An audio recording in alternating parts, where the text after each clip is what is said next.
Like many other towns in Louisiana, Butela Rose is being evacuated. Its people moving whatever they can to higher ground. They told us to move as though we were moving, period. Not coming back. Not coming back. Not to so much as leave a toothpick behind. Thousands of homes in Mississippi and Louisiana are being swallowed up by the floodwaters. Work goes on to try to protect them. And engineers are expected to open a major flood channel to try to ease the pressure from the water. It would result in some places being swamped, others being saved. Nobody knows what's going to happen to that spillway. It could be totally demolished, right, where this will be the Mississippi one day. People living in the affected areas are struggling to come to terms with the personal cost of this crisis, the river often providing a livelihood. The Coast Guard is now warning that if the river around New Orleans rises much more, it may place restrictions on shipping. Emma Hayward, Al Jazeera. A worker has died at the Fukushima nuclear plant in Japan.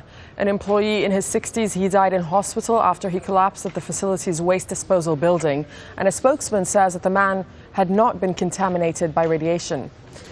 Meanwhile, operations at another plant in northern Japan are being suspended, and that's because of fears it's too close to two fault lines. March's earthquake and tsunami have prompted an overhaul of the country's nuclear facilities. From Rokasho in northern Japan, here's Divya Gopalan. This picturesque tulip farm is a battleground for anti-nuclear activists in northern Japan. Leading the fight, Keiko Kikukawa, a 60-something mother of three. The cause, a nuclear waste dump and a reprocessing plant now being tested just a few kilometers away.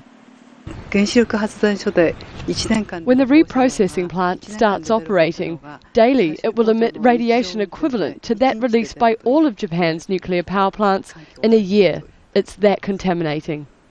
The processing plant, however, has been besieged by delays and has already cost a consortium of utilities led by TEPCO, the owners of the damaged Fukushima nuclear facility, $27.5 billion. Billions more would be needed to start operating, as the technology to recycle used fuel is still unproven.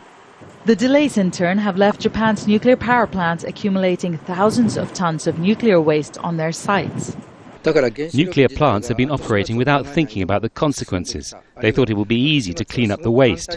They thought the government would take responsibility. Nuclear companies say they could be sitting on a time bomb. So construction has begun on Japan's first nuclear storage facility. 97% of the used